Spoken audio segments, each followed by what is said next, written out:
você vai compreender o texto de Paulo entendendo quem ele é. Porque ele foi um homem, um fariseu, um doutor da lei, um perseguidor do evangelho, de repente ele é transformado, convertido, é algo assim, realmente impossível aos olhos humanos de acontecer. Qualquer um falaria, imagina, Saulo se converteu, ele matava cristãos, torturava, como é que pode? Pois é, exatamente esse amor transformador é que ele vai levar em suas cartas a todas as igrejas, cidades, e vai ensinar sobre a graça, sobre a justificação pela fé em Jesus Cristo, porque ele, um homem terrível, violento, foi justificado pela fé.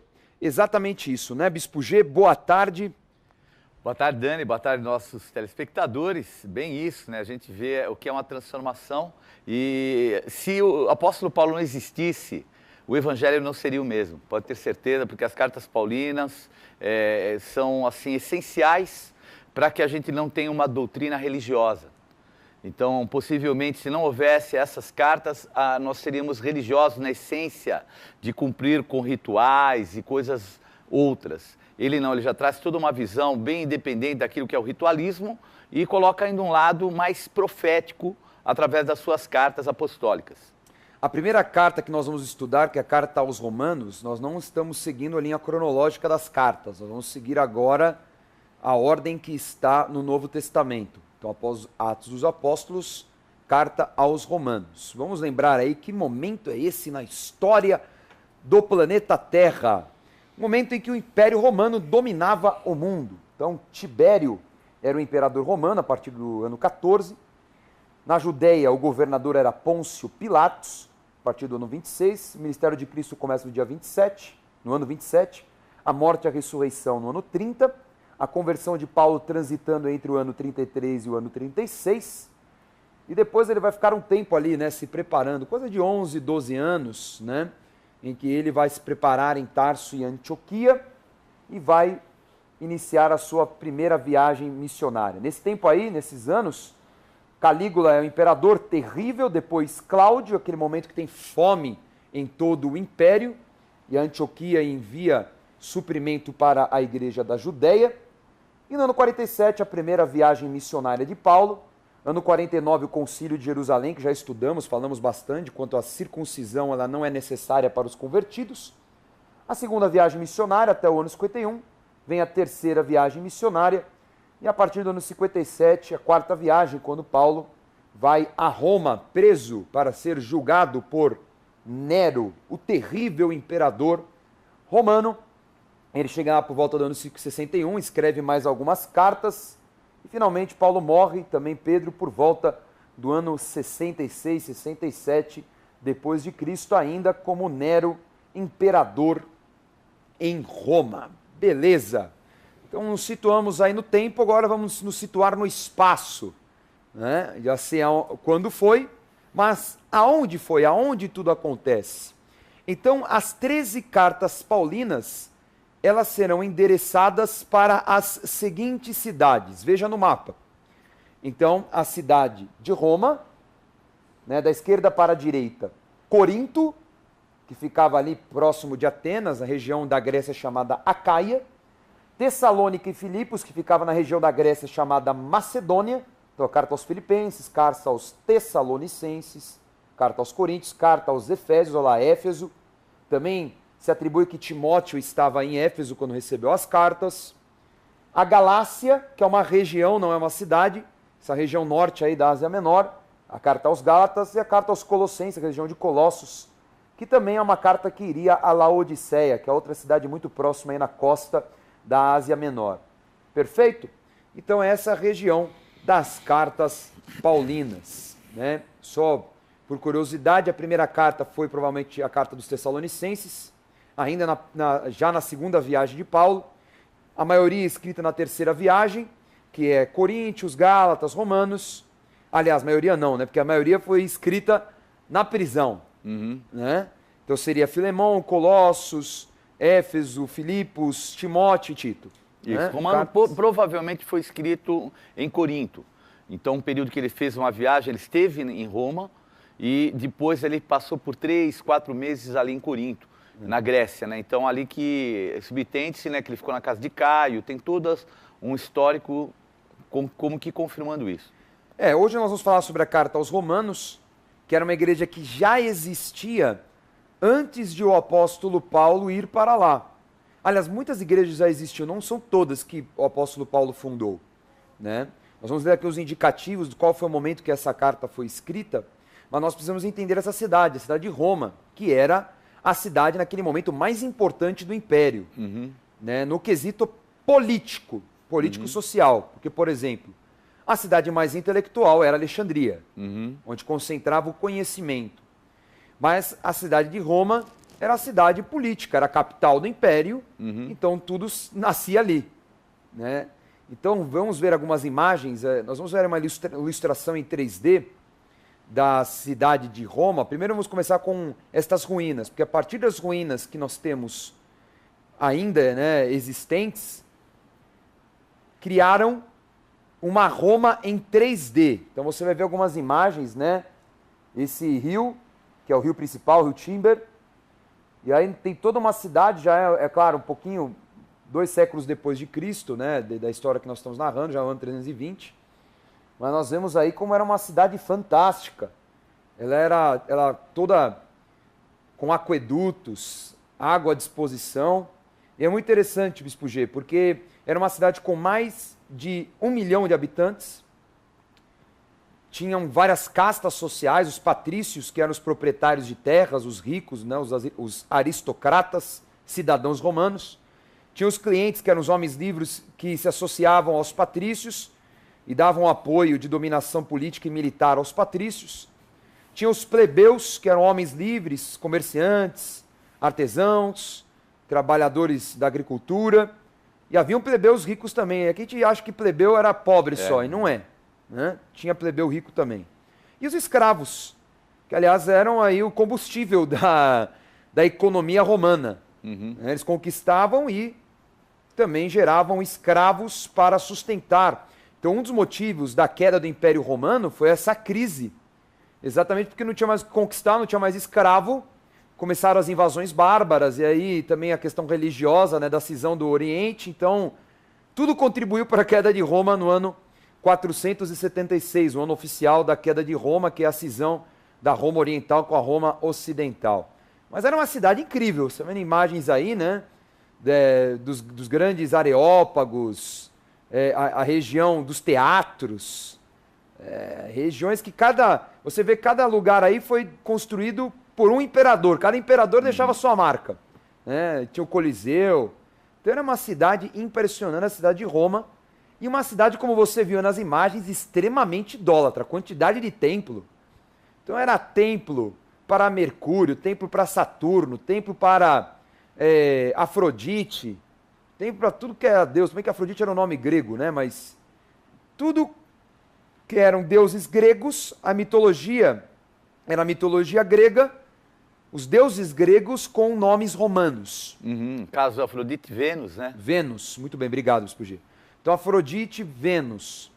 Aí, por exemplo, Júpiter, que era em Roma, seria Zeus. E assim vai, né? Isso é chamado de sincretismo, não é isso, Bispo G? É verdade. Quando, por exemplo, uma entidade em uma cultura ligada a um fenômeno da natureza, ela também é ligada a uma outra forma, a um outro Deus em uma outra cultura, mas é o mesmo fenômeno da natureza. E assim vai, né? E tem também essa questão de troca estratégica. Aliás, Roma fez isso 2 vezes, Bispo G, né? Pegou a mitologia grega, mudou os nomes, e depois, com o surgimento da tradição católica, nós vemos o sincretismo dos 12 deuses gregos da 3ª geração da mitologia grega em 12 santos, né? Essa é a história que muitas pessoas não contam. É verdade. Mas é a história real. Pois bem. Então, conhecemos um pouquinho de Roma. Vamos ver então o que a palavra de Deus diz a respeito de quando esta carta aos Romanos foi escrita. Vamos ler? Capítulo 15. Vamos lá, Romanos capítulo 15. Mas agora, não tendo já campo de atividade nestas regiões e desejando há muito visitar-vos, penso em fazê-lo quando em viagem para a Espanha, pois espero que de passagem estarei convosco e que para lá seja por vós encaminhado, depois de haver primeiro desfrutado um pouco a vossa companhia. Mas agora estou de partida para Jerusalém, a serviço dos santos, porque aprouve a Macedônia e a Caia levantar uma coleta em benefício dos pobres dentre os santos que vivem em Jerusalém. Isto lhes pareceu bem e mesmo lhes são devedores, porque se os gentios têm sido participantes dos valores espirituais dos judeus, devem também servi-los com bens materiais.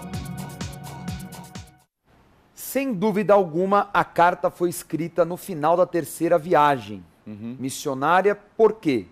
Porque ele estava vindo de Corinto para Jerusalém, levando as ofertas que ele arrecadou nesta viagem, tanto na região da Macedônia, como também na região da Ásia Menor. O texto é bem claro. Curioso, Bispo G, é que ele deseja ir para a Espanha, não só a Roma. Então ele pensava realmente em fazer uma viagem, para os limites europeus, né? E estender realmente para o profundo da Europa.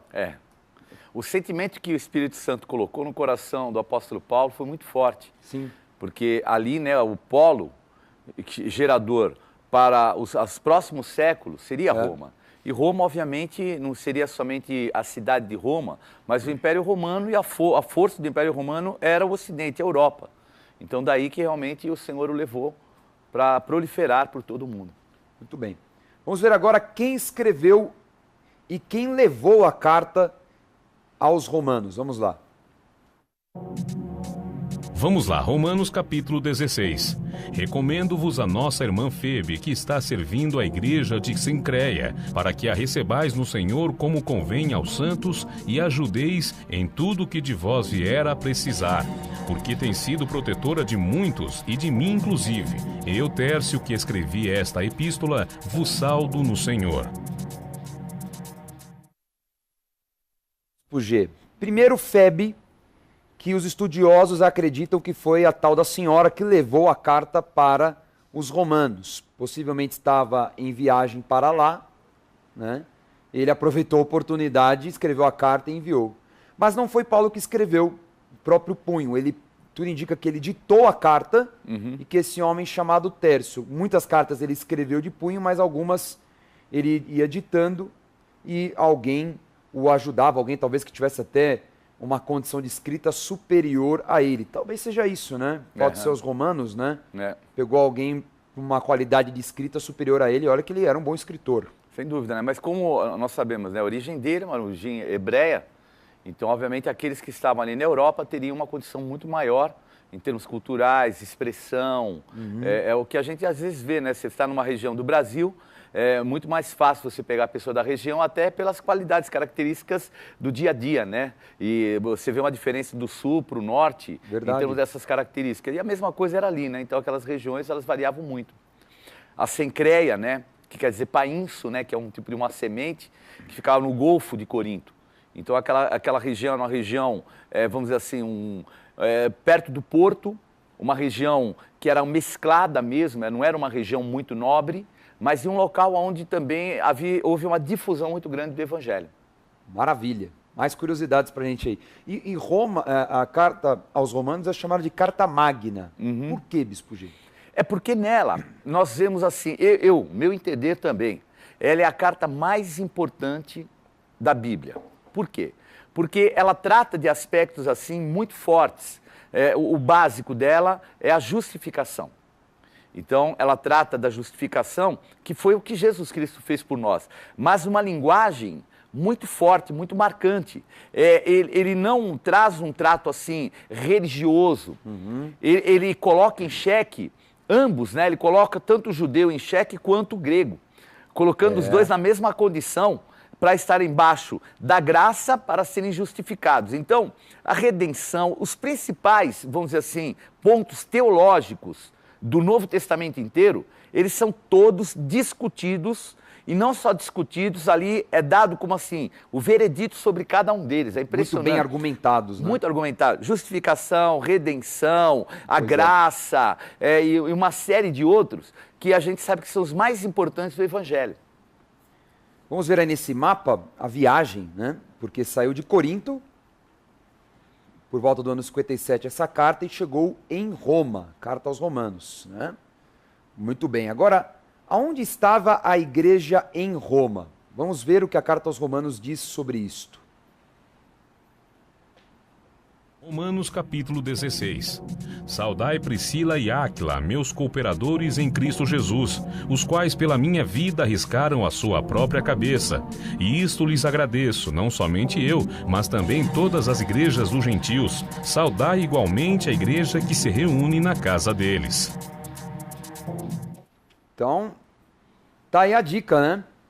Possivelmente uma igreja que estava na casa de Priscila e Áquila em Roma. E há um fato histórico, né, Bispo G? Que os romanos expulsaram os judeus da cidade. É isso mesmo. Então a casa possivelmente... Então primeiro a gente vai que Priscila e Áquila eram pessoas de posse, tiveram que deixar Roma, morar em Corinto, né, como se fosse uma dispersão inversa, né? Saiu de Roma para Corinto. E ali em Roma a casa provavelmente ficou aí nas mãos de escravos, enfim, né, de pessoas de outros povos que eram servos deles, enfim, e eles liberaram a casa para ali ter uma igreja. Né? Então, provavelmente a igreja acontecia lá ou então em outro local, mas tudo entende-se aqui que ele está saudando a igreja que está lá na casa em Roma, não a que está em Corinto. Né? Então fica uma dica para nós aí, que tinha uma igreja em Roma, na casa de Priscila e Áquila. Em meio a uma perseguição, pois é o início da era dos mártires. Então a situação ela é como se diz, né? A frigideira já estava aquecendo. Pois é. O negócio ali realmente ia ser terrível. E ele realmente expõe em risco, principalmente por receber Paulo. Porque Paulo tinha as duas áreas, né? Porque os judeus eram tidos como rebeldes, então traziam muito problema, a ponto de a gente saber que no ano 70 vai ser destruída Jerusalém. Sim. E um contingente mais forte ainda pelo cristianismo. Então a gente vai começar a ver aí, aqui é uma época de risco e muito risco. Mas eles acharam melhor receber o apóstolo Paulo, pôr em risco as suas próprias vidas pelo Evangelho. E essa é a marca daqueles que entendem a profundidade do Evangelho. E uma curiosidade, como está no final da terceira viagem, que é o ano 57... Com certeza a igreja já funcionava na casa de Priscila e Áquila, porque eles tiveram contato com Paulo por volta do ano 51, que é o final da segunda viagem. Quando Paulo vai a Corinto, e aliás, Paulo fica muito tempo em Corinto. Então, sem dúvida, tem um intervalo de 6 anos que sustenta, né, a possibilidade sim de ter em 6 anos, manda uma carta e fala, ó, libera aí para fazer a igreja. E acabou. Né? Alguém foi lá antes, alguém foi pregar, nós não sabemos quem, mas aconteceu. Né? Eu imagino, né, assim, o que deve ter acontecido com o coração de Priscila e de Áquila, né? Porque eles só conheciam o batismo de João. E conhecendo o batismo de João, se transformaram em cristãos fervorosos, sem conhecer a verdade. Imagina, chega alguém com as doutrinas que Paulo traz, a verdade, meu Deus, eu imagino o quanto eles ficaram gratos e entenderam o porquê. Muitas vezes nós falamos que o nosso chamado, o nosso envio, ele tem que ser mais importante do que a nossa própria vida. Isso não pode ser só uma argumentação, tem que fazer parte do verdadeiro evangelho. Maravilha. Vamos agora ler a primeira passagem de Romanos, vamos começar a discutir alguns temas polêmicos, que essa é uma carta polêmica. As próximas aulas, pura polêmica aqui no programa Escola de Profetas. Então vamos começar falando sobre o tema da carta. Vamos lá, Romanos capítulo 15. Vamos lá, Romanos capítulo 15. Rogo-vos, pois, irmãos, por nosso Senhor Jesus e Cristo, também pelo amor do Espírito, que lutei juntamente comigo nas orações a Deus a meu favor, para que eu me veja livre dos rebeldes que vivem na Judéia, e que este meu serviço em Jerusalém seja bem aceito pelos santos. Então, ele começa aí, Bispo G, falando no final da carta exatamente de um sentimento que ele tinha a respeito de alguns judeus, e judeus na Judéia. Então, ainda que acontecera o concílio, houve toda aquela liberação, nós vemos ainda que o debate político sobre essa questão da circuncisão, a religiosidade, era muito forte na Judéia. Nós estamos falando de milênios, né, de tradições. Então, a gente percebe, né, Abraão viveu por volta de 1.500 anos antes deles. Então, é difícil, né, uma pessoa ter um contexto de ordem religiosa e assim por diante, nascido, já gerado, e aí vem aos 8 dias a circuncisão, e aí para todo um processo que é difícil, é muito marcante. Por isso que tinha que ter alguém muito forte como o apóstolo Paulo, que ele, sendo um fariseu, se torna um cristão helenista. Por incrível que pareça, ele é o principal defensor do helenismo nos termos da cultura gentílica, né, dos outros povos. Então tinha que ser alguém muito forte como Paulo. Alguém que foi judeu, que entendia qualquer tipo de argumento do judaísmo, mas também compreendia muito bem o que era a cultura dos estrangeiros. E aceita, se nós olharmos assim, em termos de, vamos dizer assim, de cultura, eles eram os mais fanáticos. Eles eram terríveis em termos assim de defesa da lei. E de repente vem o apóstolo Paulo, tem toda essa bagagem, essa estrutura, conhece profundamente o valor do Espírito Santo, ama os gentios e essa transformação, quer dizer, só podia dar no que deu. Graças a Deus o apóstolo Paulo entrou na nossa vida e nós louvamos a Deus, nosso apóstolo também, o mesmo sentimento e glorificamos ao Senhor. Então o tema central da carta aos Romanos é a graça. A justificação pela fé, não pela religião, não por práticas ritualísticas, não é? Mas a justificação pela fé e, é claro, atitudes que demonstrem a fé. Esse é o ponto principal. E nós vamos discutir alguns temas, Bispo G. Hoje vamos começar falando sobre idolatria. Então, vamos ver o que o apóstolo Paulo não começa já falando. Vamos começar do primeiro capítulo, tá? Ele não começa já reclamando dos judeus, não, ele começa falando agora da cultura dos estrangeiros. Primeiro capítulo dedicado a falar dos pecados dos estrangeiros. Então ele vai falar de idolatria, homossexualidade, prostituição e assim por diante. Então vamos começar falando sobre idolatria. Vamos ler. Vamos lá, Romanos capítulo 1. Inculcando-se por sábios, tornaram-se loucos e mudaram a glória do Deus incorruptível, em semelhança da imagem de homem corruptível, bem como de aves, quadrúpedes e répteis. Por isso Deus entregou tais homens à imundícia pela concupiscência de seu próprio coração para desonrarem o seu corpo entre si, pois eles mudaram a verdade de Deus em mentira, adorando e servindo a criatura em lugar do Criador, o qual é bendito eternamente. Amém. Muito bem, Bispo G. Paulo começa falando aqui sobre idolatria. O que ele está querendo explicar aqui sobre a prática? Porque está falando de práticas, né? E ele fala de vários rituais.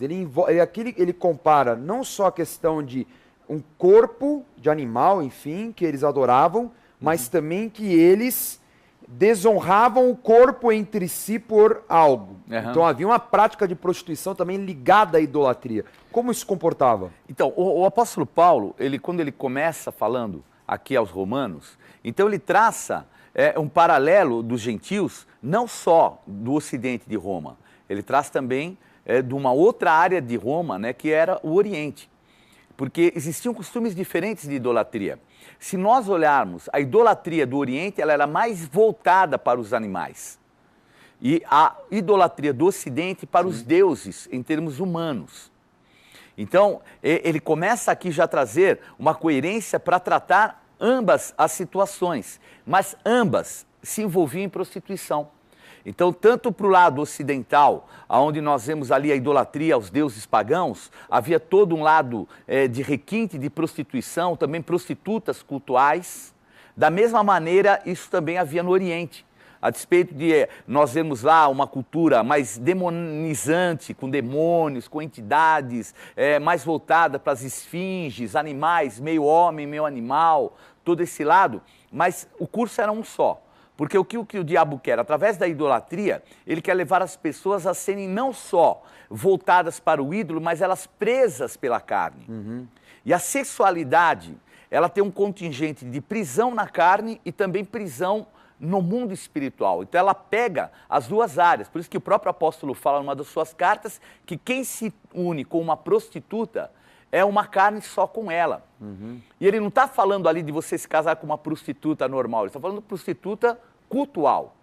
Porque não eram só prostitutas de rua, lá a grande maioria das prostitutas eram prostitutas ligadas aos cultos, aos deuses, aos ídolos. E esse processo de desonrar o corpo entre si. Muito bem. Agora, um tema polêmico e um tema muito atual, Bispo G. Um tema até delicado de ser tratado, porque infelizmente cada um interpreta de um jeito, aí já envolve linhas religiosas, aí envolve situações de cunho social, enfim, aí a gente sabe todos os conflitos existentes atualmente sobre esse assunto, que é a homossexualidade. Paulo, ele fala diretamente sobre este assunto já neste primeiro capítulo. Vamos ler então o texto e explicar o que o apóstolo Paulo fala sobre a homossexualidade, para deixar claro, para não ficar essa coisa de não, eu interpreto assim na Bíblia, não, porque é assado, não. Vamos entender o que o apóstolo Paulo fala sobre o assunto, que era uma prática muito comum na Grécia, em Roma, muito difundida entre os homens. Vamos lá. Continuando, Romanos capítulo 1.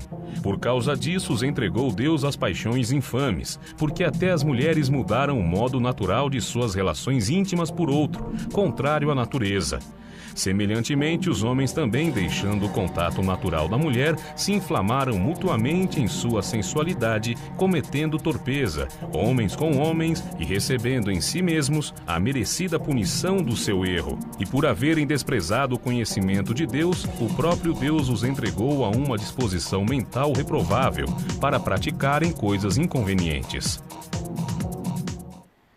Bispo G, quando se fala de homossexualidade, já cria-se, né, aquele clima, porque a gente sabe que, e aí, posso exercer a obra ou eu não posso? A minha prática é pecado? Não é. E aí, se você fala que é um problema comportamental e compara com qualquer outro comportamento ilícito da palavra, a pessoa já se sente insultada e fala que não tem uma coisa a ver com a outra. Enfim, aí fica aquela discussão bagunçada, não é? Por uma questão que até a ciência fala que a pessoa nasce homossexual. E é claro que aqui a palavra de Deus, ela explica que isso não existe. Vai explicar aqui que é um comportamento. É uma situação comportamental, não é? E reprovada por Deus.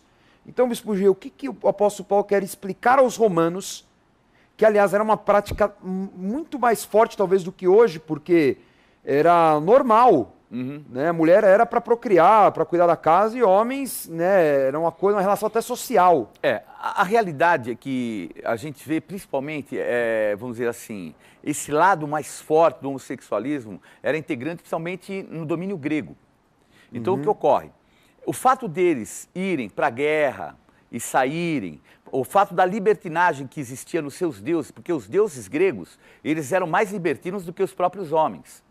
Então, isso já levava a uma condição assim. Nós vemos, por exemplo, numa guerra rápida, foram 7 anos de um exército sai da Macedônia e ocupa todinha, vamos dizer assim, todo o Oriente, praticamente.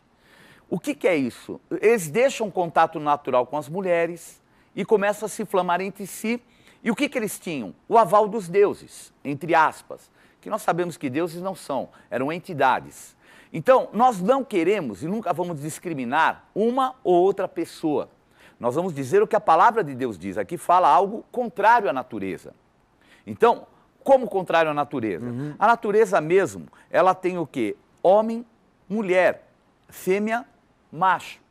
Para procriação, e não só para procriação, porque nós vemos que no momento em que os animais, vamos até tratar dos animais, obviamente talvez não seja o parâmetro mais correto, nós vamos trabalhar.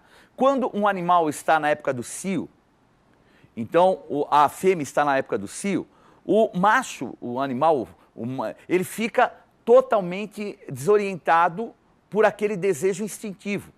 Agora, quando se trata do homem, a situação é um pouco mais aprofundada, porque não se trata de si, mas se trata também de uma influência espiritual externa, que são as entidades, os demônios, que forçam alguma coisa e forjam alguma coisa contrária à própria natureza. Então, aqui nós não vamos defender, porque da mesma forma que o homossexualismo é tratado, aqui também a prostituição é tratada, a despeito de ser da mesma maneira que a natureza, homem com homem, também a prostituição é colocada como algo que o Senhor não se agrada. Por quê? Porque leva para um lado de promiscuidade, eles exageram, porque tudo aquilo que há uma influência de entidades malignas, as pessoas extrapolam. E aí a gente vê os vícios que surgem, as deformações, as deturpações, não só na prostituição homem e mulher, mas no homossexualismo, homem com homem, mulher com mulher. Então, não é só um preconceito, mas é algo que aqui é tratado e de uma forma muito correta. Se você perceber, Dani, o apóstolo Paulo não fala em nenhuma outra carta, porque, como você falou, é comportamento. Já no Oriente, não havia esse lado do homossexualismo. Existiam as exceções, obviamente, mas o homossexualismo não era uma característica marcante dos povos orientais, principalmente os de origem árabe, que até hoje a gente sabe a versão que existe em relação ao homossexualismo, até um exagero em termos daquilo que é praticado lá. Então nós vemos que o comportamento grego é que estabeleceu esse parâmetro totalmente contrário àquilo que é a própria natureza. Então, órgãos sexuais foram feitos para o sexo, que é algo maravilhoso entre o homem e a mulher, mas nós percebemos que além de eles fazerem algo contrário à natureza, homens com homens, mulheres com mulheres, como é que mulher com mulher podem ter um sexo completo? Como que o homem com outro homem pode ter um prazer completo? De maneira nenhuma. Podem falar o que for, argumentarem o que for, porque um órgão é sexual, o outro é um órgão excretor. Então, fora daquilo que é a natureza e fora daquilo que também é até a higiene. E ainda que não utilizasse o órgão excretor, fizesse de outras formas que existem, o ponto, Bispo G, é que o sexo é tratado sem santidade nesse sentido, porque o sexo é uma comunhão entre marido e mulher. É uma bênção, não só para procriar, mas entre marido e mulher, é uma bênção também. Sem dúvida. Quando eu tenho, um caso, dois do mesmo sexo realizando qualquer tipo de ato sexual, o objetivo é puramente um prazer momentâneo.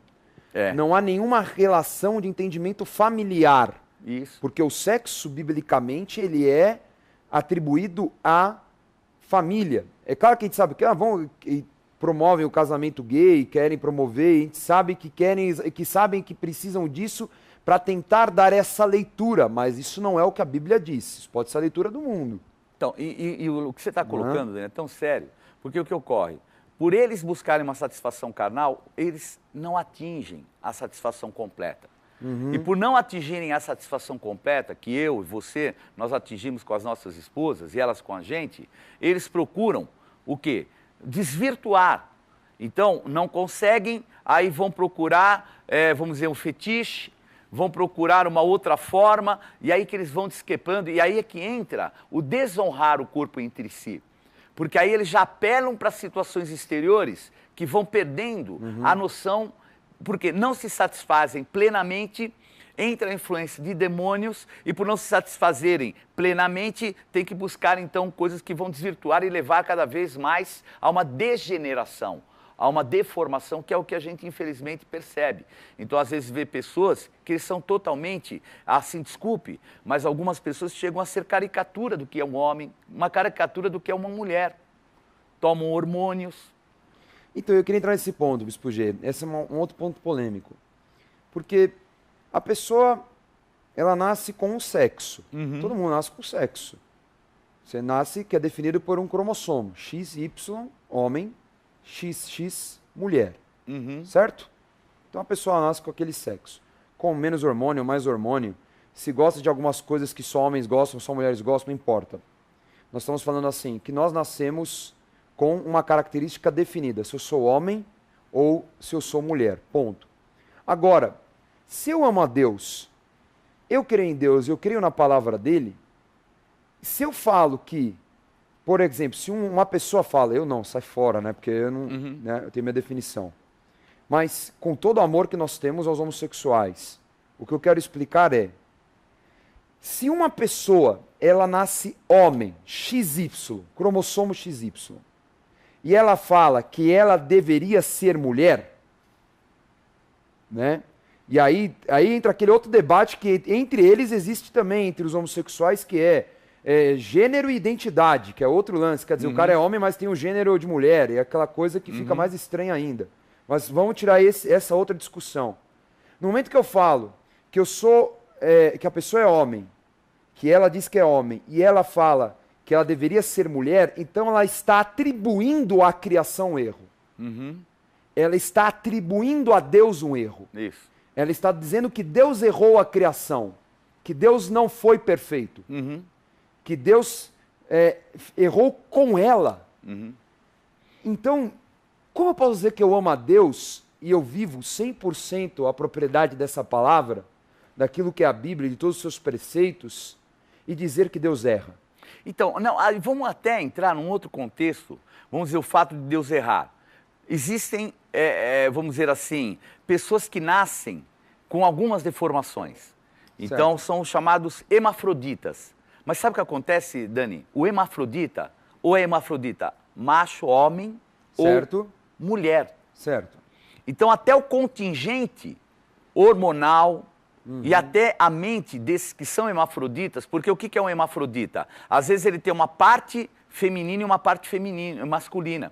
Às vezes ele não tem um determinado órgão, ele tem um órgão, por exemplo, sexual do homem, mas ele tem aparelho reprodutor da mulher. Existe isso, obviamente, a queda do homem levou a uma série de degenerações de ordem biológica. Mas mesmo na deformação, por incrível que pareça, Dani, eles têm definição para isso. Agora, o que ocorre no homossexualismo, se você fizer uma avaliação, assim, biológica, o contexto pleno, a não ser que o cara tome hormônio. O cara, muitas vezes, se sente mulher, mas ele, fisicamente, ele é homem. Então, o contexto que eu conheço, de muitos que eu trabalhei, não tem um preconceito, nós caminhamos, olha, nós amamos, estou falando isso diante de Deus, as pessoas que são homossexuais, porque são pessoas que não têm verdadeiramente uma identidade naquilo que é um contexto de uma definição para suas próprias vidas, e às vezes eles ficam nessa busca. Então a gente caminha, trabalha, mas o que ocorre? A gente percebe que essa falta dessa definição, ela não é algo genético. Então, se não é genético e ele é na alma, e não há uma anomalia, vamos dizer assim, genética, hormonal, ela tem que ter entrado por uma outra forma. E aí é que nós conversamos, que eu conheço muitos deles. A grande maioria foram abusados. Tiveram marcas, né? Tem uma marca que iniciou esse processo. Quando não tem uma marca, vamos dizer, de ter sido violado ou não, existe uma marca de uma abertura espiritual de alguém da família que ou praticou, ou se envolveu. Ou consagrou até um demônio ligado a isso. Porque o que são? São espíritos de homossexualismo, que trazem a influência e esse sentimento. O que ocorre? Em determinado momento começa a brotar no indivíduo, 14, 15 anos, a sexualidade, já houve algo que entrou uma entidade, ao mesmo tempo pode passar por um processo de costume, e aí daí para frente a degeneração ela é muito difícil de tirar, porque ela se torna algo comportamental. Bispo, antes de eu tirar uma dúvida que tem no quadro E aí, Bispo, né? A gente quer deixar claro que a nossa discussão sobre a homossexualidade não tem cunho político nenhum. De maneira nenhuma. Não está apoiando nenhuma. aqui nenhuma política de lei, essas coisas e tal. É claro que nós temos nossas verdades e aquilo que a gente sabe que são leis que ferem a palavra de Deus, nós não vamos apoiar. Agora, o ponto é, o que a gente fica triste, muitas vezes, porque nós sofremos também como um homossexual que entra na igreja e também tem o seu sofrimento. Sem tem dúvida. A sua luta como qualquer um tem. Em que, às vezes, um é taxado, nós amamos, a pessoa chega à igreja, ela é muito bem recebida, ela não tem nenhum tipo de... E nós temos muitas pessoas que vão à igreja renascer em Cristo. Não tocamos no assunto. Não tocamos no assunto porque é algo de foro íntimo. E a gente assim entende muitas vezes a dor da pessoa. Sem dúvida. Não é? Nós temos assim aconselhamentos dificílimos. Porque é algo até muito recente, em alguns aspectos, aonde o ser humano levou esse tema, não é? Então a gente crê realmente que esse é o tipo de situação que homem nenhum convence. Sem dúvida. Homem nenhum convence. O que nós fazemos? Espírito Santo. É o Espírito Santo. Nós recebemos essas pessoas, ninguém vai no altar para pregar contra, ninguém vai lá. Nós estamos hoje aqui, obviamente, esclarecendo, nós estamos falando da palavra de Deus e do livro aos Romanos. Mas não é esse o aspecto nosso, num altar, num púlpito, para chegar e falar contra alguém. Quem somos nós? Agora, o que ocorre? Nós os recebemos e caminhamos. Se a obra do Senhor, e se ele se abrir para uma obra, naquilo que é a necessidade, o sentimento dele, Deus vai fazer. Se não abrir, continua lá, vai ser amado, recebido e vai caminhar com a gente. Porque esse juízo não é de homens. Sem dúvida. Não é? Esse juízo é de Deus. Quem convence o homem do pecado, da justiça e do juízo, Jesus foi claro no Evangelho de João, é o Espírito Santo. Nós estamos aqui para ensinar. Alguém está hoje assistindo em casa, que tem um problema com homossexualidade, está explicando o que a palavra de Deus diz. E que há um caminho. Já me perguntaram, bispo, tem como ser transformado? É possível deixar de ser homossexual? Aliás, muitos não homossexuais perguntam isso. É possível? Sim. E temos muitos exemplos dentro da igreja, pessoas que são pastores, pessoas que foram completamente transformadas. E que, assim, não foram transformadas por mim, por você, mas foram pelo Espírito Santo de Deus, naquilo que eles tiveram como opção de fazer, eu quero essa transformação. Agora, se a pessoa não quer... Agora, o livro aqui, que é o livro A Carta aos Romanos, muitas vezes as pessoas interpretam que é um contingente de acusação. Ao contrário, o livro de Romanos é o livro da graça, que a despeito de tudo isso, a graça de Jesus Cristo alcança. Aquele que se envolveu em prostituição, homem com mulher, e o que se envolveu em prostituição, homem com homem, mulher com mulher. A graça de Jesus Cristo é para todos, não tem um melhor e não tem um pior. Todos nós carecemos da graça, esse é o foco do livro e da Carta aos Romanos. E aqui é colocar no capítulo 1 que é a condição de um ímpio, não é? É a condição daquele que tem a mente reprovada por Deus. Não é? Pessoas que ainda não foram alcançadas pelo Evangelho. E eu não posso também pegar aqui, usar só esse texto e levantar exatamente com acusações. Ela faz parte de uma carta que fala da graça, que fala da misericórdia de Deus. Vamos agora à revisão da aula de hoje. Na aula de hoje tivemos a primeira parte do estudo da Carta aos Romanos, escrita por Paulo no final da terceira viagem missionária, em Corinto, para a igreja que já existia em Roma e que ele planejava em breve visitar.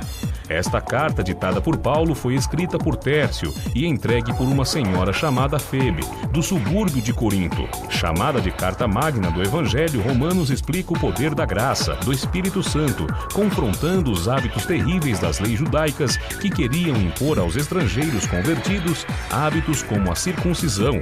E a carta também afronta todas as práticas pecaminosas que faziam parte da cultura romana, como a homossexualidade, a prostituição e a idolatria. Tome nota da agenda do programa Escola de Profetas. Não perca a oportunidade de se aperfeiçoar mais no conhecimento da Palavra de Deus e desenvolver seu ministério. Participe dos cursos do Centro de Estudos Apostólico. Para mais informações, acesse ceaapostólico.com.br ou entre em contato pelo telefone 11 3203 0641.